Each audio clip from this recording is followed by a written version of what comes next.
Hello दोस्तों, कैसे हैं आप सब। तो दोस्तों, आज का हमारा टॉपिक है उत्तराखंड करंट अफेयर। और उत्तराखंड करंट अफेयर में आज हम लोग अध्ययन करेंगे मई 2023 माह का करंट अफेयर। दोस्तों, वर्तमान में आपकी परीक्षाओं में करंट अफेयर को लेकर काफ़ी प्रश्न पूछे जा रहे हैं। तो करंट अफेयर की जो आपकी वीडियो आ रही है, यहाँ से हर एक प्रश्न आपका इंपॉर्टेंट होने वाला है। तो चलिए शुरुआत करते हैं। पहला प्रश्न है, उत्तराखंड सरकार द्वारा नीति आयोग की तर्ज पर किस आयोग का गठन किया गया है। आने वाली परीक्षाओं के लिए दोस्तों मोस्ट इंपोर्टेंट ये प्रश्न रहने वाला है। तो याद रखेंगे, सेतु आयोग का गठन उत्तराखंड की सरकार ने किया है। किसकी तर्ज पर किया है? केंद्र की नीति आयोग के तर्ज पर इसका गठन किया है। तो याद रखेंगे सेतु आयोग। अब देखिए, सेतु आयोग से संबंधित कुछ चीज़ें हम लोग जान लेते हैं। सबसे पहले दोस्तों इसकी फुल फॉर्म आपको याद रखनी है, state institute for empowering and transforming Uttarakhand, ये इसकी फुल फॉर्म है। अगर आपसे प्रश्न ये पूछ लिया कि सेतु आयोग का अध्यक्ष कौन रहेगा, तो मुख्यमंत्री इसके अध्यक्ष रहेंगे। जैसे नीति आयोग का अध्यक्ष कौन रहता है? प्रधानमंत्री। वैसे ही सेतु आयोग, जो कि हाल ही में उत्तराखंड सरकार ने नीति आयोग की तर्ज पर बनाया है, इसका अध्यक्ष कौन रहेगा? मुख्यमंत्री। और उपाध्यक्ष इसके कौन रहेंगे? नियोजन मंत्री। अब देखिए, सेतु आयोग के कार्य क्या क्या होंगे, ये भी दोस्तों प्रश्न आपसे परीक्षाओं में पूछा जाएगा कि सेतु आयोग के कार्य क्या होंगे। तो ये आपको याद रखना है। देखिए, उत्तराखंड में विकास की संभावनाओं को लेकर सेतु आयोग शोध करेगा। विकास से संबंधित किए गए शोध को लेकर सरकार को दिए जाएंगे सुझाव। जो भी विकास से संबंधित जो भी शोध होंगे, उन शोधों को सरकार को मतलब उनके सामने उनको पेश किया जाएगा और साथ ही साथ में सुझाव भी दिए जाएंगे। उत्तराखंड में विकास को लेकर परिवर्तन लाने के उद्देश्य से करेगा आयोग काम। सामाजिक आर्थिक विकास पर भी आयोग की होगी नज़र। सुशासन और लोक नीति पर भी होगा फोकस। ये सारे फैक्ट दोस्तों आपको पता होने चाहिए। और विकास कार्यों की मॉनिटरिंग भी करेगा सेतु आयोग। तो ये सेतु आयोग के कार्य हैं, इसकी फुल फॉर्म आपको याद रखनी है। और सेतु आयोग किस राज्य सरकार ने बनाया है, आपको इससे ये भी पूछा जाएगा। तो वो मैंने आपको बताया, उत्तराखंड सरकार। और सेतु आयोग की फुल फॉर्म दोस्तों आप लोग याद रख लेना। और इसके जो जो उद्देश्य हैं, ये भी आपको याद रखने हैं। उसके बाद अगला प्रश्न है, हिमालय प्रहरी सम्मान 2023 किसे दिया गया? विजय जड़धारी। देखिए, विजय जड़धारी बीज बचाओ आंदोलन इन्होंने चलाया था, बीज बचाओ आंदोलन। ये क्वेश्चन दोस्तों बन सकता है। अगर हिमालयी प्रहरी सम्मान इनको दिया जा रहा है 2023 में विजय जड़धारी को, तो हो सकता है ये पूछ ले आपसे, बीज बचाओ जो आंदोलन है, ये आपको पता होना चाहिए विजय जड़धारी ने चलाया था। अब देखिए, प्रश्न ये बन सकता है कि पहला हिमालय प्रहरी सम्मान किसे दिया गया था। तो 2022 में धूम सिंह नेगी जी को पहला हिमालय प्रहरी सम्मान दिया गया था। और दूसरा यानी कि 2023 में हिमालय प्रहरी सम्मान किसे दिया गया है? विजय जड़धारी को। तो ये आपको पता होना चाहिए। अगला प्रश्न है, हाल ही में द गोल्डन ईयर्स नामक पुस्तक का विमोचन किया गया, इसके लेखक कौन है? तो रस्किन बॉन्ड इसके लेखक हैं। देश का पहला BRO कैफ़े कहाँ खोला जाएगा? तो पांडुकेश्वर। पांडुकेश्वर कहाँ पर है? चमोली में। ये छोटे छोटे दोस्तों क्वेश्चन होते हैं, इनको आप लोग स्किप कर देते हैं, लेकिन यही प्रश्न आपसी परीक्षाओं में पूछे जाते हैं और आपका जो प्रश्न है वो गलत हो जाता है। तो यहाँ से एक प्रश्न भी दोस्तों आपको स्किप नहीं करना है। अगला प्रश्न है, केंद्रीय मंत्री भूपेंद्र यादव ने किस शहर में सतत भूमि प्रबंधन के लिए उत्कृष्टता केंद्र COESLM का उद्घाटन किया? तो ये कहाँ किया है? देहरादून में। ये भी दोस्तों बहुत महत्वपूर्ण प्रश्न रहेगा। अगला प्रश्न है, हाल ही में G20 शिखर सम्मेलन 2023 की उत्तराखंड में दूसरी बैठक कहाँ हुई?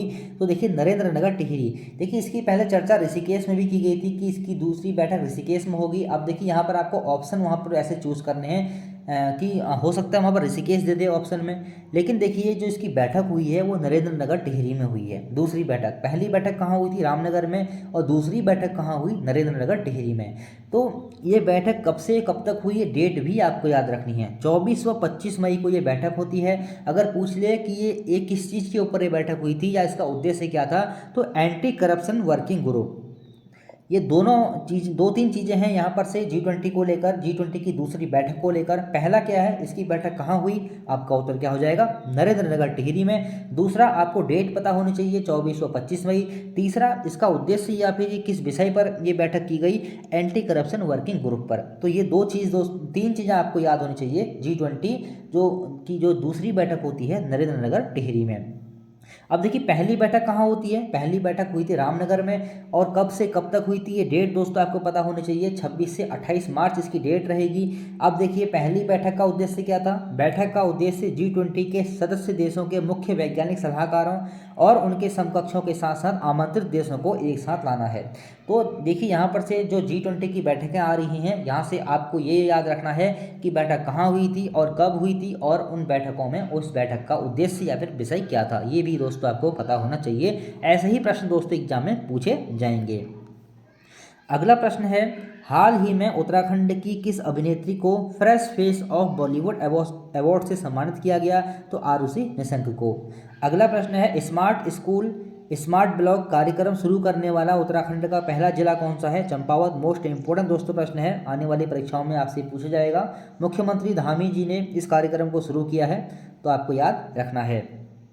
अगला प्रश्न है, उत्तराखंड की एकल महिलाओं को स्वरोजगार के लिए कितने प्रतिशत की सब्सिडी प्रदान की जाएगी, तो 75% की सब्सिडी प्रदान की जाएगी। और इस योजना का लाभ लेने के लिए महिला की उम्र 22 से 45 साल के बीच और सालाना आय 72,000 से कम होनी चाहिए। देखिए यहाँ पर से प्रश्न ऐसे ही पूछे जाते हैं, जो एकल महिला को स्वरोजगार देने के लिए जो सब्सिडी प्रदान की जा रही है, उसमें महिला की उम्र कितनी होनी चाहिए, तो 22 से 45 साल उम्र होनी चाहिए, और सालाना जो आय है यानी कि सालाना जो इनकम है वो 72,000 से कम होनी चाहिए, और सब्सिडी कितनी है, 75% दी जाएगी।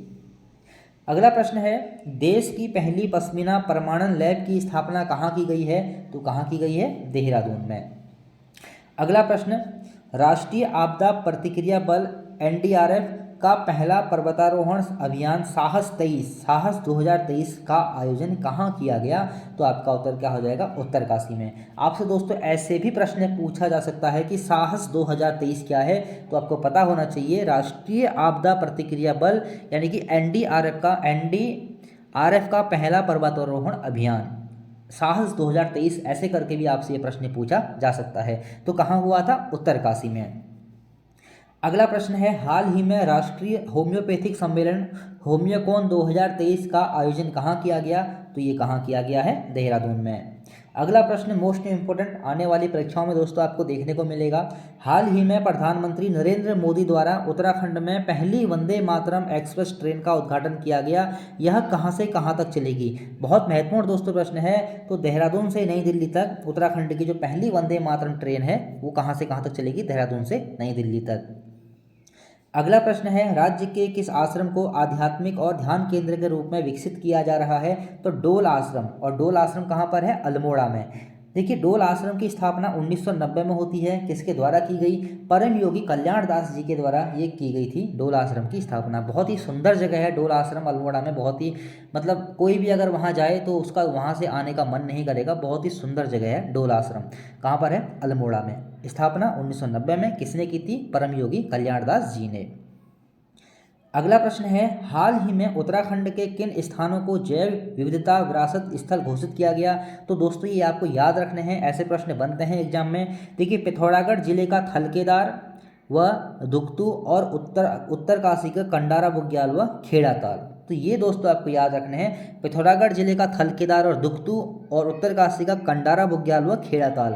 अब देखिए प्रश्न यहाँ से ऐसे भी बन सकता है कि कंडारा बुग्याल कहाँ पर है, डायरेक्ट एग्जाम में प्रश्न बन जाएगा कि कंडारा बुग्याल कहाँ पर है, तो आपका उत्तर क्या हो जाएगा, उत्तरकाशी में। दुगतू नामक स्थल कहाँ पर है, जिसको जैव विविधता विरासत स्थल घोषित किया गया है, पिथौरागढ़ में। ऐसे करके किसी भी तरीके से कैसे भी घुमा के आपसे प्रश्न पूछा जा सकता है, तो याद रखेंगे। 4 यहाँ पर नाम है, थलकेदार, दुगतू, कंडारा बुग्याल और खेड़ाताल। अगला प्रश्न है, प्रधानमंत्री आवास योजना ग्रामीण परफॉर्मेंस इंडेक्स में उत्तराखंड का स्थान क्या रहा, तो उत्तराखंड का स्थान क्या रहा, दूसरा। अगला प्रश्न है, हाल ही में किसे अंतर्राष्ट्रीय साहित्य भूषण सम्मान से सम्मानित किया गया, तो रमेश पोखरियाल निशंक को अंतर्राष्ट्रीय साहित्य भूषण सम्मान से सम्मानित किया गया है। यहाँ से एक प्रश्न और नोट कर लेना कि ब्रिटिश संसद द्वारा रमेश पोखरियाल निशंक को उत्कृष्ट साहित्य के लिए भारत गौरव पुरस्कार से सम्मानित किया गया। ये दोस्तों बहुत महत्वपूर्ण प्रश्न है कि ब्रिटिश संसद द्वारा किसे उत्कृष्ट साहित्य के लिए भारत गौरव पुरस्कार से सम्मानित किया गया है, आपका उत्तर क्या हो जाएगा, रमेश पोखरियाल निशंक। अगला प्रश्न है, वर्ष 2023 के निर्मल जोशी वन्यजीव पुरस्कार से किसे सम्मानित किया गया, तो आपका उत्तर क्या हो जाएगा, डॉक्टर धीरज पांडे। अगला प्रश्न है, महत्वपूर्ण प्रश्न है, हाल ही में श्री अन्न उत्सव का आयोजन कहाँ किया गया? तो देखिए देहरादून में इस उत्सव का आयोजन किया गया है। और देखिए ये आयोजन प्रदेश के मोटे अनाज मिलेट्स को बढ़ावा देने के लिए किया गया। तो ये दोस्तों बहुत महत्वपूर्ण प्रश्न है, श्री अन्न उत्सव कहाँ किया गया? देहरादून में। और क्यों किया गया है? मोटे अनाज व मिलेट्स को बढ़ावा देने के लिए। अगला प्रश्न है, हाल ही में मुख्यमंत्री कौशल उन्नयन वैश्विक रोजगार योजना को किस राज्य ने शुरू किया? तो किस राज्य ने शुरू किया? उत्तराखंड ने शुरू किया है। उत्तराखंड राज्य की सरकार ने इसको शुरू किया है।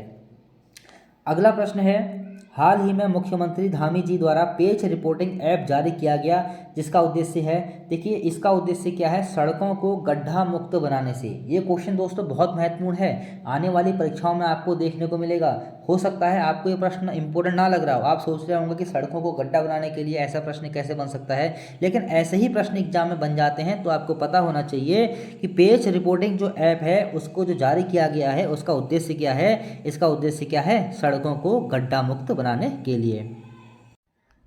चलिए देख लेते हैं अगला प्रश्न। ये प्रश्न यहाँ पर दोबारा रिपीट हो गया है, चलिए कोई बात नहीं, फिर भी पढ़ लेते हैं। उत्तराखंड की पहली वंदे भारत एक्सप्रेस ट्रेन कहाँ से कहाँ तक चलेगी? देहरादून से नई दिल्ली। यहाँ पर एक फैक्ट आप लोग जोड़ लेंगे, ये 25 मई हो सकता है दोस्तों, डेट आपसे पूछ ले। तो उत्तराखंड की पहली वंदे भारत एक्सप्रेस ट्रेन कहाँ से कहाँ तक चली? देहरादून से नई दिल्ली। डेट आपको याद रखनी है, 25 मई 2023। अगला प्रश्न है बहुत महत्वपूर्ण, हाल ही में किस केदार को राष्ट्रीय स्मारक घोषित करने की अधिसूचना जारी की गई? तुंगनाथ को। तुंगनाथ जो मंदिर है उसकी जो वहाँ पर एक तो कह सकते हैं कि पर्वतीय काफ़ी ऊंचाई पर ये मंदिर है। तो ये मंदिर जो है इस समय थोड़ा सा वहाँ पर जीर्णावस्था में आ चुका है, तो मंदिर की जो स्थिति है वो ठीक नहीं है इसके जो ढांचे की, तो इसलिए इसको राष्ट्रीय स्मारक घोषित किया गया है। इसकी अधिसूचना जारी हुई है अभी और आगे इसको घोषित कर दिया जाएगा। तो तुंगनाथ आपको याद रखना है, उत्तराखंड में सर्वाधिक ऊंचाई पर स्थित मंदिर है। तो इसी के लिए इसी कारण से वहाँ पर जो कुछ मतलब हम कह सकते हैं जो उसका स्ट्रक्चर है उसमें कुछ कमियाँ नज़र आई होंगी, कुछ जो जीर्ण शीर्ण अवस्था में कुछ ऐसी चीज़ें हुई होंगी जिस कारण से इसको राष्ट्रीय स्मारक घोषित किया गया है। अगला प्रश्न है, राज्य में यूथ 20 समिट का आयोजन कहाँ किया गया? तो कहाँ किया गया है? ऋषिकेश में। किसे पहला भैरव दत्त धूलिया पत्रकार पुरस्कार 2023 से सम्मानित किया गया? तो जय सिंह रावत को इस पुरस्कार से सम्मानित किया गया है। अगला प्रश्न बहुत महत्वपूर्ण है, उत्तराखंड की नई पर्यटन नीति। ये तो मैंने आपको बता ही दिया था पिछली वाली वीडियोस में कि उत्तराखंड की नई पर्यटन नीति बन चुकी है 2023 में। देखिए उत्तराखंड की पहली पर्यटन नीति कब बनती है? सन 2001 में। दूसरी कब बनती है? 2018 में। अब तीसरी कब बन गई है? 2023 में। यहाँ पर से एक बात और याद रखेंगे, उत्तराखंड में पर्यटन वर्ष कब मनाया गया? पहला पर्यटन वर्ष 2001 में मनाया गया और दूसरा कब मनाया गया? 2015 में। तो ये प्रश्न दोस्तों आपको यहाँ से कंफ्यूज कर सकते हैं, पर्यटन नीति और पर्यटन वर्ष वाले। तो पर्यटन नीति हमारी ये है, 2001 में पहली पर्यटन नीति आती है, उसके बाद पुनः से 2018 में एक नई पर्यटन नीति आती है, फिर पुनः से 2023 में एक नई पर्यटन नीति आई है। लेकिन पर्यटन वर्ष सन 2001 और 2015 को ही मनाया गया है। तो ये अलग अलग चीज़ें हैं, पर्यटन नीति और पर्यटन वर्ष, इनको आपको याद रखना है। तो यहाँ से याद रखने वाला प्रश्न क्या है एक और, कि उत्तराखंड की जो नई पर्यटन नीति 2023 है उसको कब तक के लिए उसको लागू रखा जाएगा या कब तक के लिए लागू रहेगी? 2030 तक। अगला प्रश्न है, हाल ही में उत्तराखंड के किस स्थान पर सतत भूमि प्रबंधन के लिए उत्कृष्ट केंद्र का उद्घाटन किया गया? तो आपका उत्तर क्या हो जाएगा? देहरादून। अगला प्रश्न है बहुत महत्वपूर्ण दोस्तों प्रश्न है, देश की पहली पॉड टैक्सी सेवा की शुरुआत कहाँ से की जाएगी? देश की देखिए पहली पॉड टैक्सी सेवा की शुरुआत कहाँ से की जा रही है? हरिद्वार से की जा रही है। अब ये पॉड टैक्सी सेवा क्या है इसको भी हम लोग जान लेते हैं। देखिए पॉड टैक्सी एक तरह से इलेक्ट्रॉनिक कार है जो बिना ड्राइवर की चलती है। एक तरह से कहें तो ये छोटी कार है जो एक स्थान से दूसरे स्थान तक लोगों को बहुत तेज़ गति से ले जा सकती है। इसके लिए एक रूट बनाया जाता है, जैसे हमारी हम लोग कहते हैं ना जैसे ट्रेन होती है, ट्रेन का एक रूट है भाई, उसी में चल रही है वो। सड़क में क्या होता है, सड़क में तो कई गाड़ियाँ चलती हैं तो वहाँ पर तो ड्राइवर चाहिए ही। तो इसमें क्या होगा, एक रूट बनाया जाएगा, हो सकता है पिलरों पर जो बनाए जाते हैं उस तरह का रूट बनाया जाएगा, और उसमें क्या है कि बिना ड्राइवर की इलेक्ट्रिक कार होगी। तो इसको क्या बोलेंगे हम? पॉड टैक्सी सेवा। तो ये आपको पता होना चाहिए इसके बारे में, पॉड टैक्सी सेवा क्या होती है ये भी आपको पता होना चाहिए। तो हरिद्वार में इसको शुरू किया जाएगा। अगला प्रश्न है, किस धाम में कांस्य की भव्य ओम की आकृति स्थापित की जाएगी नहीं, कर दी गई है। तो कहाँ पर? केदारनाथ में बहुत बड़े ओम की आकृति वहाँ पर स्थापित कर दी गई है। अगला प्रश्न बहुत महत्वपूर्ण है, उत्तराखंड साहित्य गौरव सम्मान किस वर्ष से दिए जाएंगे या दिया जाएगा? 2023-24 से ये उत्तराखंड साहित्य गौरव सम्मान दिए जाएंगे।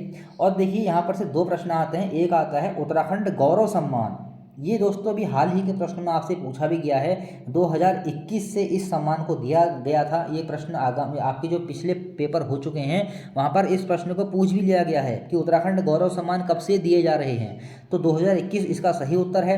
अब देखिए यहाँ पर से कन्फ्यूजिंग के लिए थोड़ा सा आपको याद रखना पड़ेगा, यहाँ पर जोड़ दिया गया है साहित्य। अगर आपसे पूछ ले उत्तराखंड साहित्य गौरव सम्मान किस वर्ष से दिए जाएंगे तो 2023-24, और उत्तराखंड गौरव सम्मान तो 2021, दो अलग अलग चीज़ें हैं, याद रखना है आपको।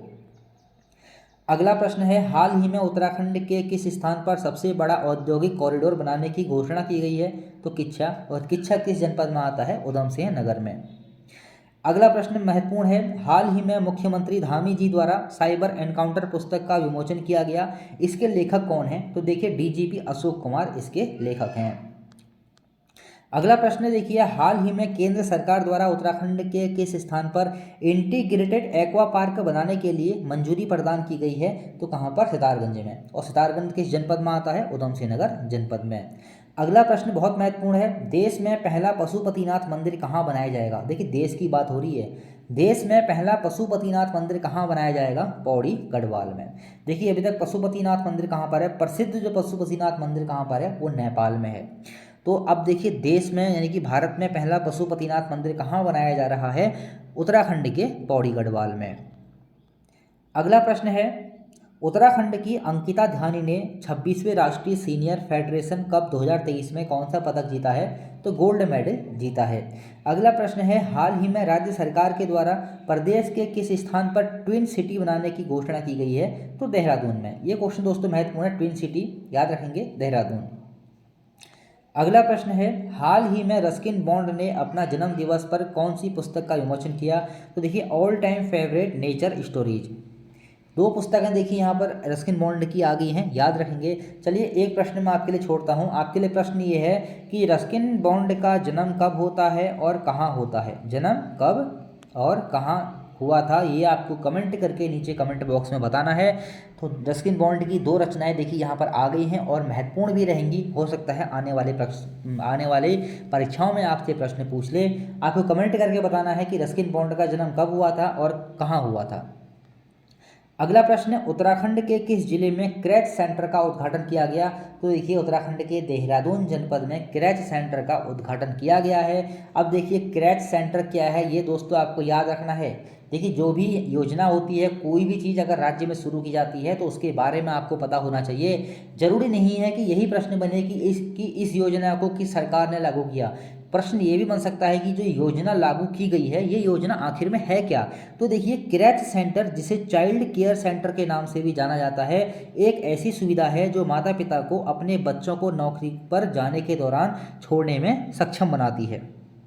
तो क्रैच सेंटर क्या है? चाइल्ड केयर सेंटर के नाम से इसको जाना जाएगा, मतलब जो बच्चों को नौकरी पर जाने हैं उनको छोड़ने में सक्षम बनाती है। तो ये क्रैच सेंटर एक योजना है बच्चों के लिए, एक प्रकार से हम लोग कह सकते हैं जो नौकरी पर जाते हैं। अगला प्रश्न क्या है, किस राज्य की कैबिनेट ने मुख्यमंत्री कौशल उन्नयन व वैश्विक रोजगार योजना को मंजूरी दी है? तो उत्तराखंड। अब देखिए इसके बारे में भी हमको जानना पड़ेगा, मुख्यमंत्री कौशल उन्नयन व वैश्विक रोजगार योजना क्या है।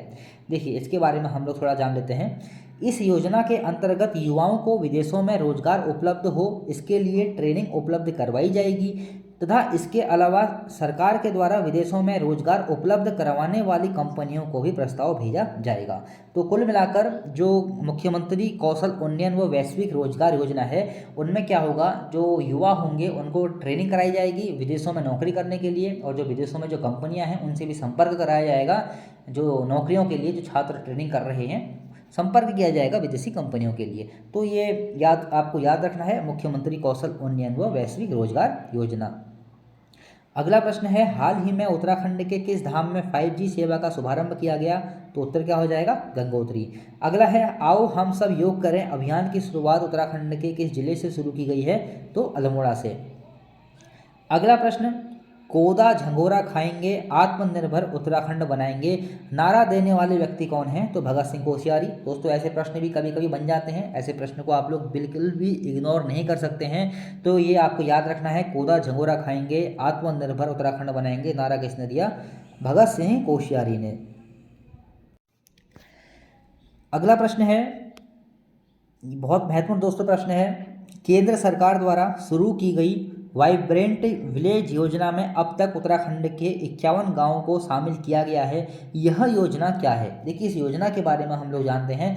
अभी तक देखिए थोड़ा प्रश्नों को पूछने का तरीका बदल चुका है कि किस राज्य में शुरू की गई है के स्थान पर वो पूछ ले रहा है कि ये योजना है क्या, इस योजना के अंदर क्या कहा गया है। तो ये आपको याद रखना है। देखिए इसमें सीमांत गाँवों में पानी, बिजली, सड़क, शिक्षा, स्वास्थ्य, संचार जैसी मूलभूत सुविधाओं के विस्तार और आजीविका विकास पर मुख्य रूप से जोर दिया जाएगा। 51 गाँव को अभी तक इसमें शामिल किया गया है वाइब्रेंट विलेज योजना के तहत, और ये केंद्र सरकार की योजना है। इसके अंतर्गत क्या है मैंने आपको बताया, सीमांत गाँव में पानी, बिजली, सड़क, शिक्षा, स्वास्थ्य, संचार जैसी मूलभूत सुविधाओं के विस्तार और आजीविका विकास पर मुख्य रूप से जोर दिया जाएगा। फिर देखिए इसके बारे में थोड़ा और जानते हैं। यह एक केंद्रीय वित्त पोषित कार्यक्रम है जिसकी घोषणा केंद्रीय बजट 2022-23 से 25-26 तक में उत्तर में सीमावर्ती, यानी कि उत्तर में देखिए उत्तर में सीमावर्ती गांवों को विकसित करने और ऐसे सीमावर्ती गांवों के निवासियों के जीवन स्तर को बेहतर बनाने के लक्ष्य के साथ की गई है। अब देखिए इसमें कौन कौन से राज्य शामिल हैं। इसमें हिमाचल प्रदेश, उत्तराखंड, अरुणाचल प्रदेश, सिक्किम और लद्दाख के सीमावर्ती क्षेत्र शामिल होंगे।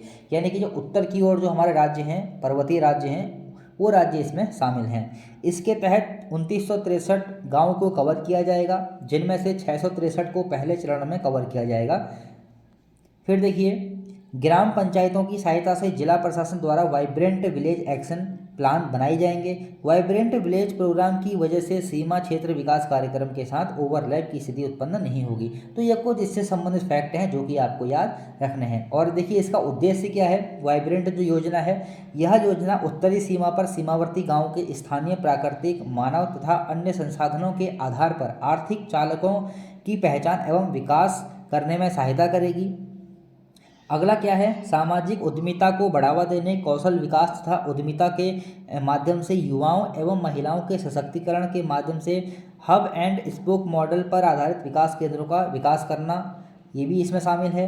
अगला देखिए स्थानीय सांस्कृतिक पारंपरिक ज्ञान विरासत को बढ़ावा देकर पर्यटन क्षमता का लाभ उठाना, समुदाय आधारित संगठनों, सहकारी समितियों और गैर सरकारी संगठनों के माध्यम से एक गाँव एक उत्पाद की अवधारणा पर स्थायी पर्यावरण कृषि व्यवसायों का विकास करना। तो कुल मिलाकर हम लोग कह सकते हैं जो वहाँ का जीवन है उसके स्तर को सुधार करना ही इस योजना का उद्देश्य है।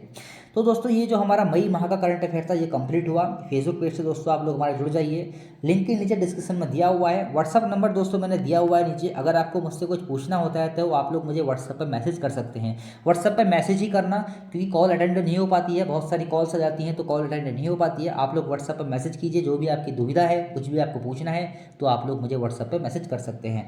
वीडियो अगर पसंद आती है तो लाइक कीजिए और चैनल को सब्सक्राइब कीजिए।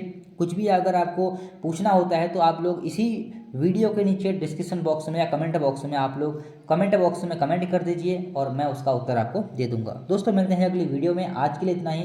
अगर वीडियो पसंद आई हो तो लाइक कीजिए और चैनल को सब्सक्राइब कीजिए।